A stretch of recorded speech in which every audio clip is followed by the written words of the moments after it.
మామూలుగా చాలా Zoom out మోడ్లో ఉండే రామ్ గోపాల్ వర్మ గారు ఈ పురాణాల వరకు మాత్రం కొంచెం జూమ్ ఇన్గా చూస్తున్నారా అని ఒక డౌట్ కలుగుతుంది. జూమ్ ఇన్గా చూడాలి, ఎందుకంటే రోల్ మోడల్ కింద వచ్చినాయి. పురాణ పురుషులు అంటే సినిమా కథ కాదు, లేకపోతే మ్యాగజైన్లో వచ్చే స్వాతి మ్యాగజైన్లో వచ్చే కథ కాదు.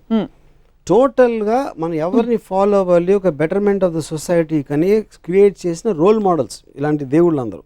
సో వాళ్ళు చేసే యాక్షన్స్ చాలా సునిశ్చితంగా పరిశీలి I mean you have to observe it. You can be objective and zoom out there. You have to be subjective and observe them very closely. Exactly the actions, because ఆ pattern అనేది వేరే వాళ్ళు follow అవ్వాలి లెక్క ప్రకారం. అంటే పురాణాలు నిజంగా జరిగాయి ఇవి రియల్ అని అనడానికి కానీ, అంటే రియల్ అన్రియల్ అని మీరు ఎప్పుడు డిబేట్ చేయలేదు, బట్ సంకేతాలు చాలా ఉన్నాయి. పుష్పక విమానం ఇప్పుడు ఏరోప్లేన్ గా ట్రాన్స్లేట్ అయింది. బహుశా అక్కడి నుంచి ఐడియాస్ వచ్చాయేమో. పుష్పక విమానం ఫస్ట్ టైం మనమే ఇన్వెంట్ చేసాం. ఎందుకు చేసాం? ఎవరో రాశారు అది. అంటే అసలు ప్లేన్ అంటే ఏంటో తెలియని ఒక ప్రపంచంలో మన పురాణాల్లో పుష్పక విమానం వచ్చి మనం ఎయిర్ ఇండియా దగ్గర ఆగిపోయాం, which is suppose to be the worst aircraft in the world according to aviation industry world బ్రాడ్లో. అంటే పుష్పక విమానం అంతా జీనియస్తో స్టార్ట్ అయ్యి ఎయిర్ ఇండియా దగ్గర ఆగిపోవడానికి కారణం ఏంటి? ఎందుకంటే ఎయిర్ ఇండియా అనేది ప్రాక్టికల్ అప్లికెన్స్, పుష్పక విమానం అనేది ఒక రచయిత ఊహ, అది లేదు అప్పుడు. సో మనం ఇన్ని సంవత్సరాలు అంటే ఇన్ని థౌజండ్స్ ఆఫ్ ఇయర్స్ ట్రెడిషన్ ఉండి, ఆ సివిలైజేషన్స్ ఉండి అది ఉండి మనం అసలు ఏమి ట్రెడిషను, అసలు దాని కల్చర్ హిస్టరీ లేని అమెరికా ఎంబసీ బయట మన లైన్స్ ఉంటాయి, వాళ్ళ ఇండియన్ ఎంబసీ అనక బయట అమెరికన్ లైన్స్ ఉండవు. సో అదొక్కటే ఎందుకు అమెరికాలో పుష్పక విమానానికి 100 రెట్లు, మన బ్రహ్మాస్త్రానికి 100 రెట్లు అటామిక్ బాంబ్, హైడ్రోజన్ బాంబ్స్ వాళ్ళు కనిపెట్టారు, మనం కనిపెట్టలేదు. మనం కనిపెట్టాలనుకున్న ఊహలన్నీ మన పేపర్ మీద రాతల్లో మిగిలిపోయినాయి. వాళ్ళు చేసిన తర్వాత వాళ్ళ టెక్నాలజీ అద్దెకి తెచ్చుకునో లేకపోతే బతిమాలు తీసుకొచ్చి మన ఒకటే అరా ఉన్నాయి మన దగ్గర. సో మనం కేవలం చెప్తాం, వాళ్ళు చేస్తారు, అది డిఫరెన్స్. రాముడు, కృష్ణుడు వీళ్ళెవరూ మీకు రోల్ మోడల్స్గా పురుషులుగా అలా కనిపించారు, ఉత్తమ పురుషులుగా? అంటే కృష్ణుడు బెటర్, కృష్ణుడు కొంచెం బెటర్, ఎందుకంటే చాలా మంది గోపికలు కొంచెం రియలిస్టిక్ గా ఉంది. గోపికలు అబద్ధాలు చెప్తాడు, మ్యానిపులేట్ చేస్తారు, నేను ముందు ఆయన చూసాను నేను చూడలేదు, ఇలాంటి అట్లీస్ట్ ఎంటర్టైనింగ్ ఆస్పెక్ట్ ఉంటుంది, కొంచెం మనిషికి దగ్గరగా ఉంటాడు కృష్ణుడు బెటర్ అంటారు రాముడు కంటే. బుద్ధుడి గురించి మీ అభిప్రాయం ఏంటి? మీలాగా అంటే బేసిక్గా చాలా బలమైన అభిప్రాయాలు ఉన్న వ్యక్తి, ఐ డోంట్ వాంట్ దిస్ వ్యవస్థ, ఐఎమ్ లీవింగ్ అని వెళ్ళిపోయి. ఇప్పుడు బుద్ధుడు నా పాయింట్, ఇప్పుడు Dzire is the root cause of sorrow అనేది బేసిక్ 1 లైన్ ఫిలాసఫీ బుద్ధిజం, అంటే most important the fundamental point అది. నేను దానికి ఎగ్జాక్ట్ ఆపోజిట్. డిజైర్ అనేది లేకపోతే బతకడమే అసలు అనవసరం. మీరు బుద్ధుడికి పార్షియల్ గా ఉండి జూమ్ అవుట్ చేస్తారు. జూమ్ అవుట్ చేయట్లేదు. ఎందుకు ఆయన వైఫ్ ను వదిలిపోయాడు. He said I don't want this system, I don't want this attachments. నేను first time talking about philosophy. తర్వాత తను ఏం చేశాడని నాకు పెద్ద అవగాహన లేదు బుద్ధుడు అంతకుముందు ఏం చేశాడు అనేది. Dzire is the root cause of sorrow, అంటే కోరిక ఉంటే కోరిక తీరినప్పుడు మనకి సారోస్ వస్తాయి, కోరిక వదిలే అని చెప్పాడు. కోరిక లేకపోతే బతకటమే అనవసరం అనేది నా philosophy. So I am the exact opposite of Buddha. Yeah. But he had a major contribution bringing in peace, message of peace. అవ్వన్నీ మీకు కనిపించవా? I really don't know about that. So ఇప్పుడు మీరు ఈ సమకాలీన పరిస్థితుల్లో ఒక అవతార పురుషుడు, పురాణ పురుషుడు మీరు సినిమా తీయమంటే ఎవరు మీరు తీస్తారు? శకుని. I think Srikrishna. కృష్ణుడు I think is far better example. ఎందుకంటే ఎలిమెంట్స్ ఆఫ్ శకుని ఉన్నాయి కృష్ణుడు దగ్గర, కానీ కృష్ణుడు తెలియదు ఆ విలన్ ఉంది అంటే కొంచెం నాకు అంటే ఆబ్వియస్లీ మనందరికీ కూడా కృష్ణుడు ఎన్టీఆర్ గారి నుంచి వస్తుంది కాబట్టి నాకు చాలా స్ట్రాంగ్ ఇంప్రెషన్ అండి. ఎవరు ఏమి చెప్తున్నా భీముడు కోపం వస్తూ ఉంటుంది, దుర్యోధనుడు కోపం వస్తూ ఉంటుంది, ఈయన ఒక చిన్న నవ్వుతో, అది యాక్చువల్గా దేవుడు నా దృష్టిలో. ఎందుకంటే అబ్సల్యూట్లీ ఈజ్ అన్ఎమోషనల్ అబౌట్ ఎవ్రీథింగ్. శ్రీకృష్ణుడు నేను ఎప్పుడు కోపంగా చూడలేదు. శ్రీకృష్ణుడు నరికేద్దాం, చంపేద్దాం, యుద్ధంలో ఆపేసి ఒక భగవద్గీత అనే ఒక చిన్న క్లాసు అర్జునుడికి ఇవ్వడం, I like that is actual only దేవుడు నాకు తెలిసినంత అబ్జర్వేషన్. మీకు ఒకవేళ బ్రహ్మ, విష్ణు, శివుడు ముగ్గురుతో అపాయింట్మెంట్ ఉంది, కానీ మీరు ice cream 16th part shoot చేస్తూ బిజీగా ఉన్నారు కాబట్టి ఒకళ్ళకే టైం ఇవ్వగలుగుతారు, ఎవరికి ఇస్తారు? అంటే ఇప్పుడు విష్ణు ఇస్ నాకు it's a complex thing, because ఆయన ఎత్తిన అవతారాల్లో నాకు ఎవరు కరెక్ట్ అనేది నాకు తెలియదు. So I don't want take that chance.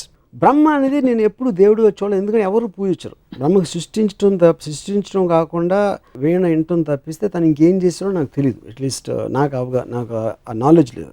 శివుడు ఐ లైక్ బికాజ్ నాకు getup kind of A power, force అనేది అది ఆస్పెక్ట్. సో వాళ్ళ ముగ్గురే తీసుకుని వాళ్ళు వేసిన అవతారాలు కొంచెం పక్కన పెడితే ఐ థింక్ శివ. కాంట్రాడిక్ట్ అవుతున్నారు కాబట్టి ఐ హ్యావ్ టు ఆస్క్. ఇప్పుడు ఫర్ ఎగ్జాంపుల్ దేవుడు గురించి మాట్లాడుతున్న మన ప్రీవియస్ ఎపిసోడ్లో బ్రహ్మ తప్ప వేరే దేవుడు లేరని చెప్పారు. క్రియేటర్ నేను చెప్పింది, facilitator is different from creator. మీరు చెప్పారు బ్రహ్మ అని, ఈ క్రియేట్ చేసినోడు బ్రహ్మ అంటే ఓకే, నాకు బ్రహ్మ అని పిలవండి, దేవుడు అని పిలవండి, సప్న అని పిలవండి, నాకు ఏమి డిఫరెన్స్ లేదు అంటే. సో ఇప్పుడు క్రియేటర్ అనే దానికి తనకి క్రియేట్ చేసిన తర్వాత నాకు తెలిసి ఏం చేయట్లేదు కాబట్టి నేను మాట్లాడడానికి ఏం లేదు అక్కడ. తర్వాత శివుడు అల్ఖైదా కంటే ఘోరంగా సొంత కొడుకు తలకాయ నరికేశాడు అన్నారు. కరెక్ట్. బట్ శివుడే కలుస్తారు వెళ్ళి, ఎందుకంటే టెర్రరిస్ట్ క్రిమినల్స్ కలవడం నాకు చాలా ఇష్టం కాబట్టి మీకు శివుడు ఆ ఆస్పెక్ట్ నచ్చిందండి. ఓకే. విష్ణు మాత్రం కన్ఫ్యూజ్డ్ అబౌట్. బట్ ఈ ఇప్పుడు కృష్ణుడు సెపరేట్ గా తీసుకుంటే నేను కృష్ణుడిని కలుస్తాను. ఇప్పుడు పరిస్థితుల్లో మీకు పురాణాలంతా ఇంత ఇంట్రెస్ట్ కాబట్టి అల్టిమేట్ ఆఫ్ మాస్కులిన్ ఎనర్జీ శివుడు, ultimate of feminine energy Adishakti అని చెప్తుంటారు. ఇప్పుడు సినిమాల్లో సెన్సిబిలిటీస్ మరి మెట్రోసెక్షువల్ అని, అంటే ఆడవాళ్ళు మగవాళ్ళగా కనిపించడం, మగవాళ్ళు ఆడవాళ్ళగా కనిపించడం ఇలా వస్తుంది. ఏమన్నా ప్రాబ్లం ఉందంటారా దీనివల్ల? బికాస్ మీరు ప్యూర్ ఫార్మ్స్లో ఇష్టపడతారని from what we know of you. First of all I never saw them as ultimate in masculine or feminine. అదే ఒక ఆర్టిస్ట్ ఇంటర్ప్రిటేషన్ ఆఫ్ దట్. అంతే అంట. ఇంకా ఇదేంటంటే heterosexual whatever you're talking about, I think it's advancement. మనిషి అనేవాడు creativity అంత ఉంటుంది కాబట్టి, కుదురుగా కూర్చోడు కాబట్టి, ప్రతి దాంట్లో he will want look for advancements and creative aspects.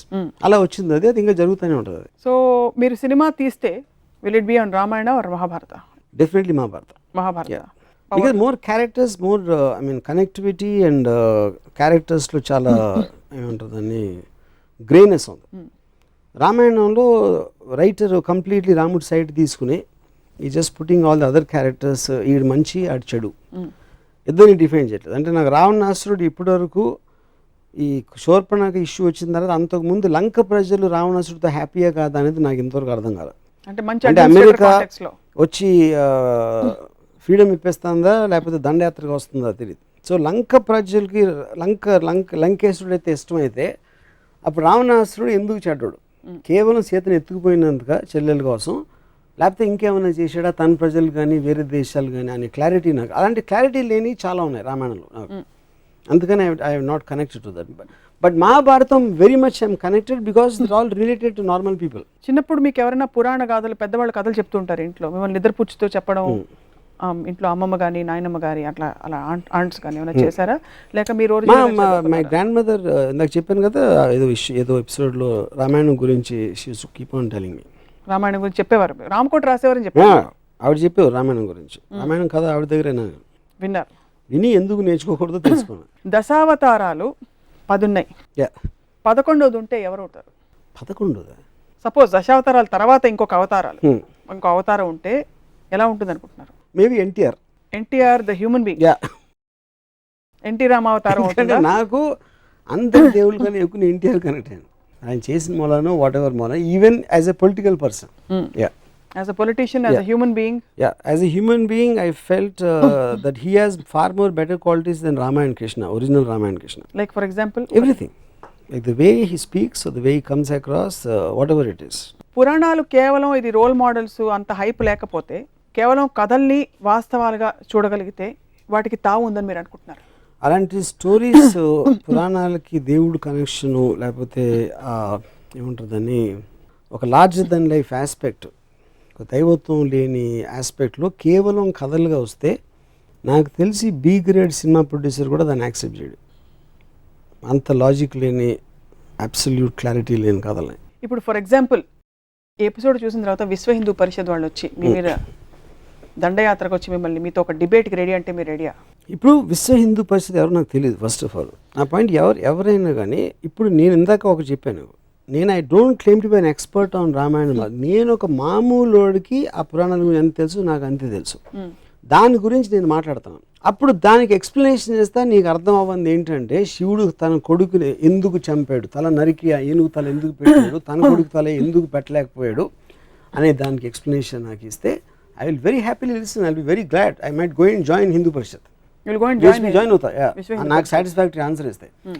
Same thing, అయోధ్యను వదిలేసి ఉట్టి ఎవరో ఒక పాతకి కైకేకి ఇచ్చిన వాటికి రాముడిని పంపేసి అంత ఇర్రెస్పాన్సిబిలిటీతో ఒక కింగ్ ఉంటే, దాన్ని అది కరెక్టే తను చేసిన ఎక్స్ప్లెనేషన్ ఇస్తే నేను బిహెచ్పిలో చేస్తాను. కృష్ణుడు most intriguing character, most interesting character for you స్త్రీ క్యారెక్టర్స్ లో who is the most interesting character for you in the Puranas?